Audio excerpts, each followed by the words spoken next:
I read the script, I said to myself, I have to be in this movie. Show yourself, fella. You committed murder, Duke, and now you're going to confess to it. Who knows what evil lurks in the hearts of men? The Shadow knows.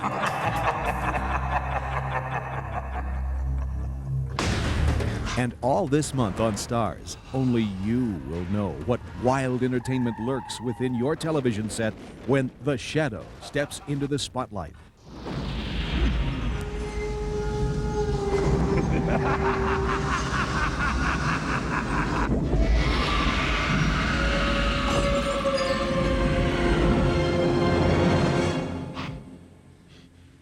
Someone's coming. When a messianic madman decides the world should bend to his powerful will, only the Shadow has a prayer to stop him. Genghis Khan conquered half the world in his lifetime. I intend to finish the job. You're finished, Khan.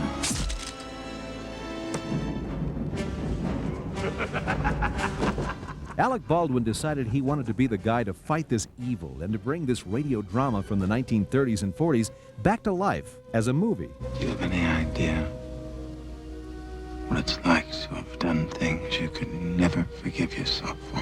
Shoot through him.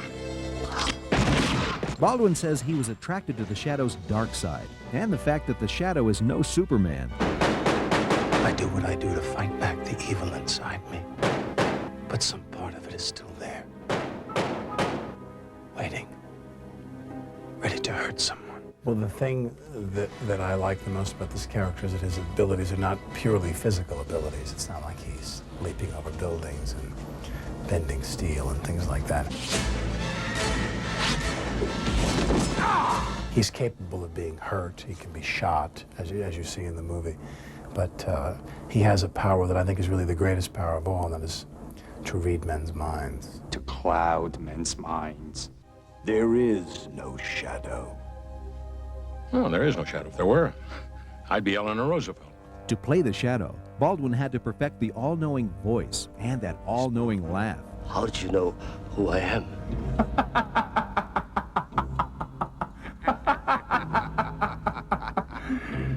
The Shadow knows.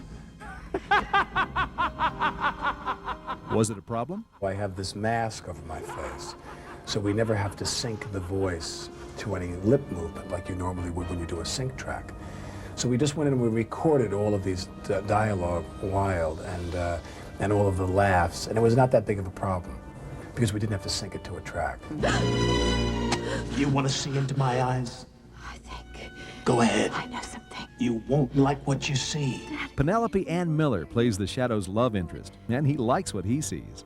Strolling through sets designed by Joan Nemec of T2 and wearing costumes created by Bob Ringwood of Batman, the film revives the glamorous look of Hollywood movies from the 30s. It's like a fantasy come true for me because I've always been such a fan of the movies of that period, you know, and of those actresses like Carole Lombard and Jean Harlow and Barbara Stanwyck, and I loved those movies. So for me to be in a movie that's reminiscent of those kind of movies and working with, you know, like a Cary Grant or Clark Gable, who to me Alec Baldwin reminds me of, so it was really ideal.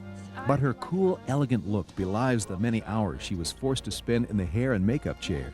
It just was a little exhausting, and just imagine that these women in the 30s and 40s had to go through this all the time, and that was natural for them because that's how they the studios manufactured their movie stars, was by having them look glamorous and perfect. They were like fantasy women. There's plenty of action in the Shadow. The Shadow is larger than life, and so are the stunts. Stunts that are literally breathtaking. Nuts! I'm standing here trying to like stay in the scene, like, oh, I'm dead, I've been shot, I'm gonna lay there, and the water's going in my mouth. Still, some might wonder who would be interested in an adaptation of a radio drama from a bygone era. For director Russell Mulcahy, the answer is obvious. Well, you know, I think it's going to work on two levels. Hopefully it'll work on two levels, and it was always intended and designed sort of and made that way, is that for people who do know about the Shadow and heard about the character and listened to even the programs, will enjoy the film because in some respects, in many respects, it remains faithful to the pulp novels and the radio show, but with embellishments that bring it up to date a bit more with a bit more sort of 90s sensibility. And I think if you don't know anything about the Shadow, I think you can still go along and have a great evening's entertainment, you know, and go for the roller coaster ride, because I don't think you need any degree in shadowmanship to appreciate the movie, you know. I think it stands on its own 2 feet.